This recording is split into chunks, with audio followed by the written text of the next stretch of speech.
আমরা একটা ছোট্ট বিষয়ে কথা বলতে চাই, অথচ গুরুত্বপূর্ণ।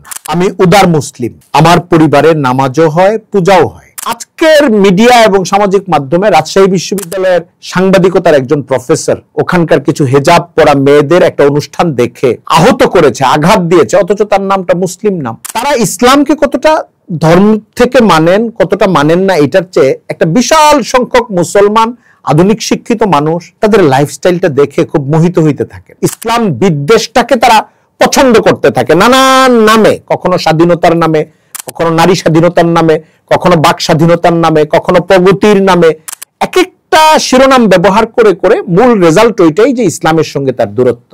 জুমার দিন মসজিদে আসেন শেষ মুহূর্তে হলেও, ঈদের নামাজে থাকেন, রমজান মাসে 1-2 দিন হইলেও রোজা রাখার চেষ্টা করেন। উনি তো আধুনিক মুসলমান, জুমার দিন ঠিকই মসজিদে যান, কিন্তু বিয়ে করেছেন একজন হিন্দু মেয়েকে, ওনার তো অসুবিধা হচ্ছে না, উনি তো অনেক উদার মুসলিম। আবার উনি তো একজন মুসলিম, তো দেখেন 30টা রোজা রাখে, কিন্তু শুকরের মাংসের ব্যবসা করে, ওনার প্রধান আয় মদের ব্যবসা দিয়ে। কই, উনি তো এত কট্টর না। এই যে একটা মুখরোচক অবস্থান, এটাই টলটলায়মান মাঝের শ্রেণীর মুসলমানদেরকে দ্বিধান্বিত করে ফেলে। আসসালামু আলাইকুম ওয়া রাহমাতুল্লাহি ওয়া বারাকাতুহু। আলহামদুলিল্লাহি রাব্বিল আলামিন ওয়াসসালাতু ওয়াসসালামু আলা সাইয়্যিদিল মুরসালিন ওয়া আলা আলিহি ওয়া আসহাবিহি আজমাইন। আম্মা বা'দ, ফাআউযু বিল্লাহি মিনাশ শাইতানির রাজীম। বিসমিল্লাহির রাহমানির রাহিম। ইন্নাদ-দীনা ইনদাল্লাহিল ইসলাম। ওয়া ক্বালা তাআলা আইদান ওয়া মান ইয়াবতাগি গায়রাল ইসলামি দীনান ফালান ইউকবালা মিনহু। সাদাকাল্লাহু মাওলানাল আযীম। আজকে আমরা একটা ছোট্ট বিষয়ে কথা বলতে চাই, অথচ গুরুত্বপূর্ণ। আমাদের পাশের দেশ, আয়তনে বড় ভারত নামক রাষ্ট্রটির মুসলিম নামধারী চিত্র জগতের একজন ব্যক্তির একটি বক্তব্য নিয়েই কয়েকটি কথা এখানে পেশ করতে চাই। আজকের পত্রিকায় এসেছে, আমি আপনাদের সঙ্গে কথা বলছি 2025-এর 29শে অক্টোবর। আজকের পত্রিকায় তার বক্তব্য এসেছে, শিরোনাম আমি উদার মুসলিম, আমার পরিবারে নামাজও হয়, পূজাও হয়। এই পুরা বক্তব্যটা বা এই শিরোনামটা এসেছে অন্য একটা প্রেক্ষাপট, সেটা আবার আলোচনাযোগ্য আরেকটা দীর্ঘ প্রেক্ষাপট। কিন্তু সেখানে কথা বলতে গিয়ে তার নিজের স্ত্রী যে অমুসলিম এবং সে মুসলিম, মানে মুসলিম বংশোদ্ভূত, এই জন্য নামাজও হয়, পূজাও হয়, এই ধর্মও পালন করা হয়, ওই ধর্মও পালন করা হয়, তার পরিবারের মধ্যে, তার বাসার মধ্যে এ জাতীয় একটা বক্তব্য তিনি দিয়েছেন। আমার যতটুকু মনে পড়ে, ভারত নামক রাষ্ট্রের এই বিশেষ বিনোদন জগতের আরো কেউ কেউ এই জাতীয় বক্তব্য দিয়েছেন। তাদেরও পরিবারের অবস্থাটা এর মতোই, ইনার মতোই। পরিবারের প্রধান কর্তা হয়তো মুসলিম বংশোদ্ভূত পুরুষ যিনি, আবার তার সঙ্গে যিনি সংসার করছেন উনি হয়তো অমুসলিম। অথবা দেখা যায় যে পরিবারে এখন যিনি প্রধান ব্যক্তি, তার বাবা মার মধ্যে একজন মুসলিম, একজন অমুসলিম। এই ধরনের ঘটনা অনেক সময় ঘটে এবং তারা এটাকে খুব সুন্দর করে ব্যক্ত করার চেষ্টা করেন এবং এটার নাম দেন উদার ইসলাম অথবা উদার মুসলিমের এক একটা কর্মকাণ্ড অথবা কাজ হিসেবে। আমাদের আলোচনার মূল জায়গা মূলত এটাই। মুসলমানদের স্বাভাবিক জীবন যাপন, ঘর সংসার করা, দাম্পত্য করা এবং তাদের যে ধর্ম পালনের এরিয়া, এটা যখন লাইনের বাইরে চলে যায়, তখন এটাকে কোনোভাবেই উদারতা হিসেবে সংজ্ঞায়িত করা যায় কিনা, এটা খেয়াল করার জিনিস।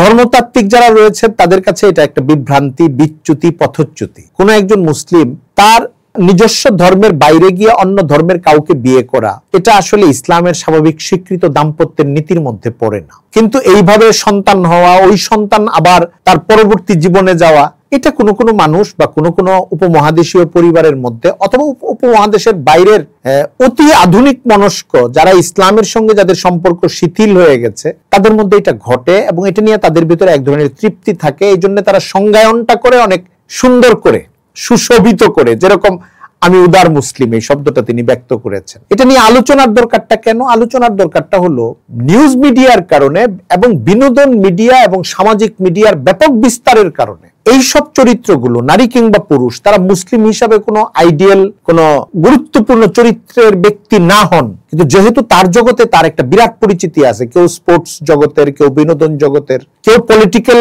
জগতেরও থাকে অনেক সময় এরকম ব্যক্তি, ক্যারেক্টার, তারা ইসলামকে কতটা ধর্ম থেকে মানেন, কতটা মানেন না, এটার চেয়ে একটা বিশাল সংখ্যক মুসলমান আধুনিক শিক্ষিত মানুষ তাদের লাইফস্টাইলটা দেখে খুব মোহিত হইতে থাকেন। বিনোদনের যে তার যে পারঙ্গমতা বিনোদন জগতে, তার যে খ্যাতি, ওটাকেও যেরকম তারা ফলো করার চেষ্টা করে, অনুসরণ করার চেষ্টা করে। সামাজিক মাধ্যম বা আধুনিক জগতে এখনকার পৃথিবীতে অনুসরণ বলতে খেয়াল করা, দেখা, মানে তার জিনিসগুলোর প্রতি একটা আগ্রহ লালন করাটাই এখন ফলো অর্থে ব্যবহার হয়। তো ওই জিনিসগুলোকে যেরকম তারা ফলো করেন, অনুসরণ করেন, ঠিক একইভাবে ধর্মীয় বিষয়ে তার দৃষ্টিভঙ্গিটাকেও অনুসরণযোগ্য বা এটা বিবেচনাযোগ্য মনে করার একটা পরিস্থিতি তৈরি হয়। কারণ কি? কারণ হচ্ছে সাধারণভাবে আমাদের সমাজে মুসলিম বংশোদ্ভূত মানুষের মোটা দাগে তিনটা ভাগ। একটা ভাগ হলো যারা ইসলামকে জানেন অথবা জানার চেষ্টা করেন, মানেন এবং মানার চেষ্টা করেন, মোটামুটি অনুশীলনরত ধার্মিক, প্র্যাকটিসিং মুসলিম। এর মধ্যে আলেম আছেন, দ্বীনি দাওয়াতের সঙ্গে জড়িত ভাই বেরাদাররা আছেন,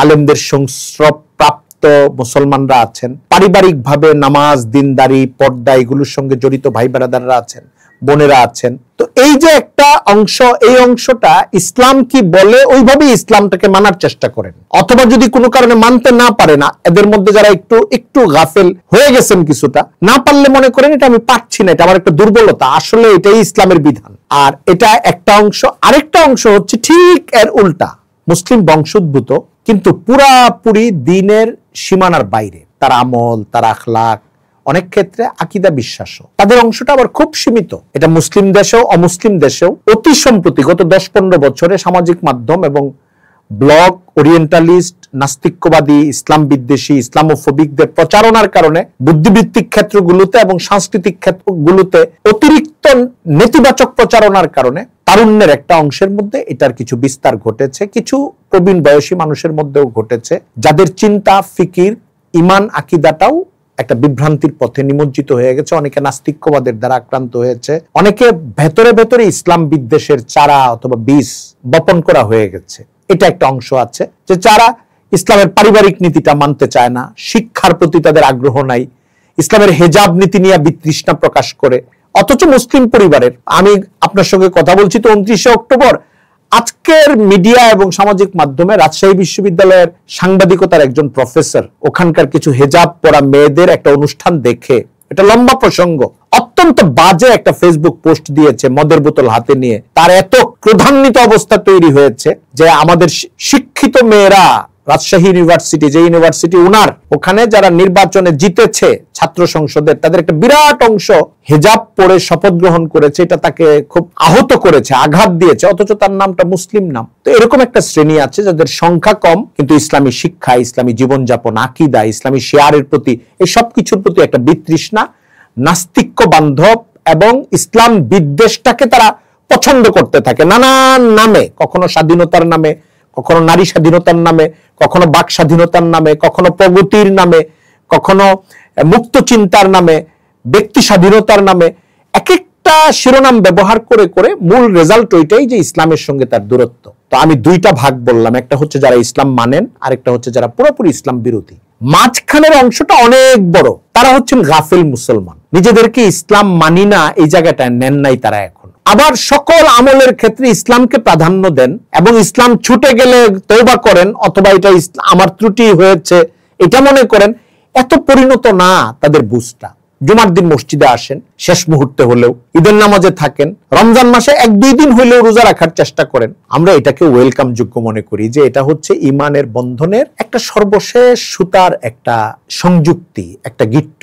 এটাও যেন থাকে মুসলমানের মধ্যে এবং এই শেষ শিকড়টা থেকে আবার উন্নয়ন ঘটার একটা চেষ্টা যেন থাকে। আমরা এটার জন্য দোয়া করি, মেহনত করি। দাওয়াত ও তাবলীগের 90-80 মেহনত এটা নিয়ে হয়, আর অল্প কিছু ভাই মেহনত করেন যেন এমন মানুষের মধ্যেও দিন পৌঁছে যায় যাদের পারিবারিক ভাবে অথবা উত্তরাধিকার সূত্রে দিন পাওয়ার কোনো সুরত ছিল না।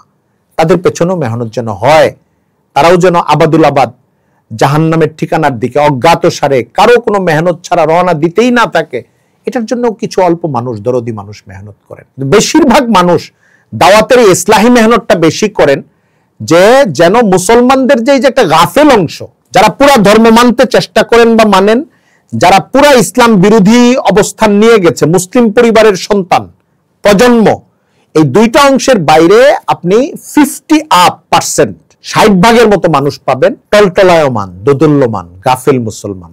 এদের উপরে সাংস্কৃতিক প্রভাবটা বাইরের বেশি পড়ে। এদের সামনে যখন আসে, উনি তো আধুনিক মুসলমান, জুমার দিন ঠিকই মসজিদে যান, কিন্তু বিয়ে করেছেন একজন হিন্দু মেয়েকে, ওনার তো অসুবিধা হচ্ছে না, উনি তো অনেক উদার মুসলিম। আবার যে উনি তো একজন মুসলিম, তো দেখেন 30টা রোজা রাখে কিন্তু শুকরের মাংসের ব্যবসা করে, ওনার প্রধান আয় মদের ব্যবসা দিয়ে, কই উনি তো এত কট্টর না। এই যে একটা মুখরোচক অবস্থান, এটাই টলটলায়মান মাঝের শ্রেণীর মুসলমানদেরকে দ্বিধান্বিত করে ফেলে। তাদের মধ্যে ইসলাম আবার লাইফস্টাইলটা এরকম, আমি এমনি মুসলমান কিন্তু শুকরের সঙ্গে সম্পর্ক থাকা, খাদ্য খানার মদের সঙ্গে সম্পর্ক থাকা, বিয়ের ক্ষেত্রে আমি মুসলিম হওয়ার পরেও হিন্দু কিংবা খ্রিস্টান মেয়ের সঙ্গে বিয়ে হওয়া, ছেলের সঙ্গে বিয়ে হওয়া, আয় উপার্জন হারাম হওয়া, এই বিষয়গুলো তার কাছে কোনো ম্যাটারই করে না, কারণ তাকে একটা নতুন ফর্মুলা হাজির করে দেওয়া হয়েছে।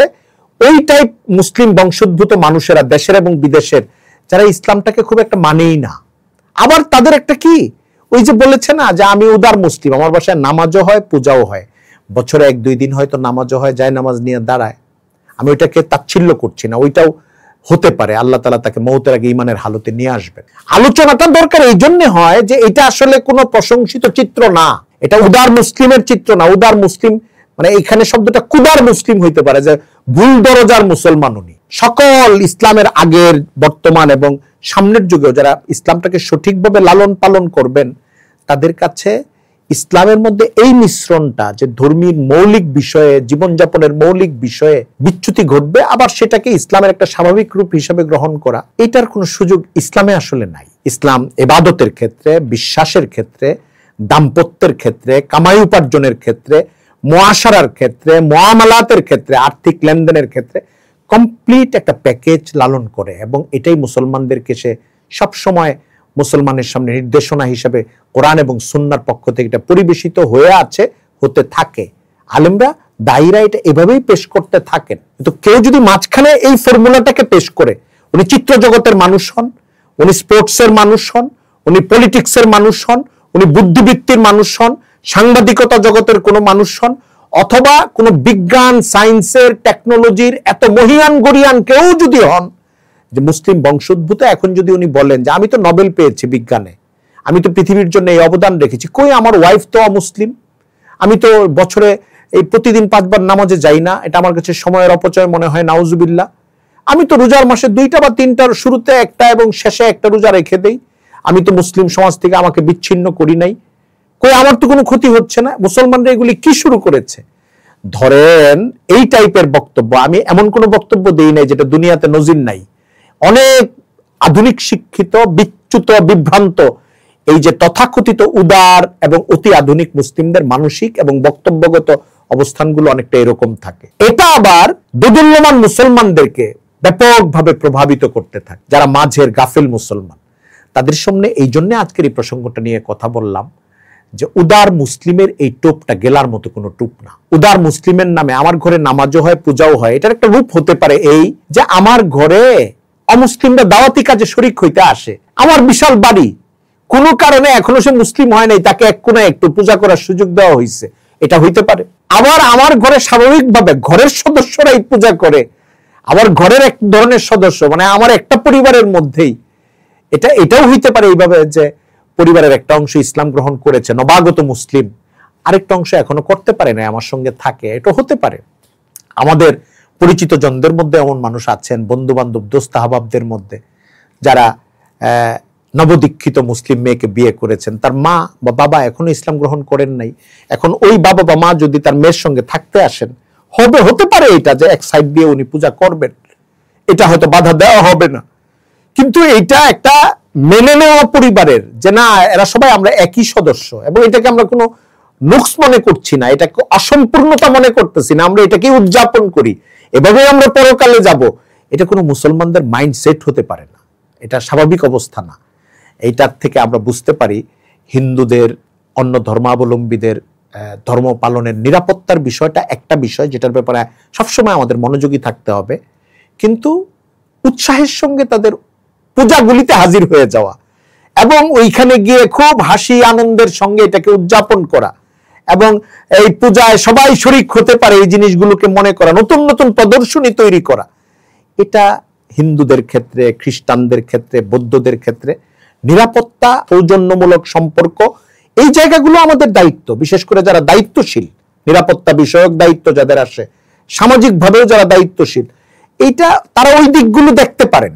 ওইটার জন্য যদি কাছাকাছি গিয়ে তাদেরকে অভয় দিতে হয়, এটাও তারা করতে পারেন। কিন্তু এমন একটা নমুনা যদিও মুসলিম সমাজে স্থাপন হয়ে যায় যে অপর ধর্মের, ভিন্ন ধর্মের, যেটা পুরো ধর্মটাই শিরিকের উপরে ইসলামের দৃষ্টিকোণ থেকে প্রতিষ্ঠিত এবং চর্চিত এবং এইভাবেই চলছে তারা, সেখানে বা অন্য যে কোনো ধর্ম ইসলামের বাইরের, সেই ধর্মের উৎসব অনুষ্ঠানটা এমনভাবে উদযাপনে শরিক হয়ে যাওয়া মুসলমানদের প্রতিনিধিত্বশীল ব্যক্তিবর্গের, যে অপর দুর্বল দোদুল্যমান মুসলমানরা মনে করে যে আমাদের ধর্মের রূপ মনে হয় এটাই, তাদের ধর্মের সঙ্গে আমরা শরিক হতে পারি, তাদের ইবাদতে শরিক হইতে পারবো, আমাদেরটায় তারা আসবে। এই মিশ্রণটা নিয়েই আমাদের, মানে ইবাদতের ভেতরে মিশ্রণ, জীবনযাপনের ভেতরে, দাম্পত্যের ভেতরে মিশ্রণ, এটা নিয়ে আমাদের চলতে হবে। এই যে একটা বিচ্যুত অনুভূতি বা উপলব্ধি তৈরি হইতে পারে, এই জায়গাটাই আমাদের আলোচনার জায়গা এবং সতর্কতার জায়গা, যে না, আমরা ইসলামকে ইসলাম থেকে শিখবো, উলামায়ে কেরামের কাছ থেকে শিখবো, ইসলামের কিতাব এবং নির্ভরযোগ্য গ্রন্থ বিধিবিধান থেকে শিখবো। আমাদের দাম্পত্য, আমাদের মুআমালা, আমাদের মুআশারা, আমাদের খাদ্যখানা এবং আমাদের ইবাদত আমলের ক্ষেত্রে যে বিশুদ্ধতা, এটা রক্ষা করার চেষ্টা করব। আর অপর ধর্মের মানুষের সঙ্গে আমরা সাধারণ সৌজন্য, ভদ্রতা, শালীনতা এবং সহাবস্থান এটা বজায় রাখবো। এটা হলো একটা ম্যাটার। আর তাদের সঙ্গে আমার ধর্ম, দাম্পত্য, ইবাদতের ক্ষেত্রে একটা মিশ্রণের মধ্যে চলে যাওয়া, এটা হলো আরেক ব্যাপার। এই জায়গায় কঠোর থাকবো, এই জায়গায় সংযত থাকবো, সংযমী থাকবো। ওয়া আখিরু দাওয়ানা আনিল হামদুলিল্লাহি রাব্বিল আলামিন ওয়া মা আলাইনা ইল্লাল বালাগ।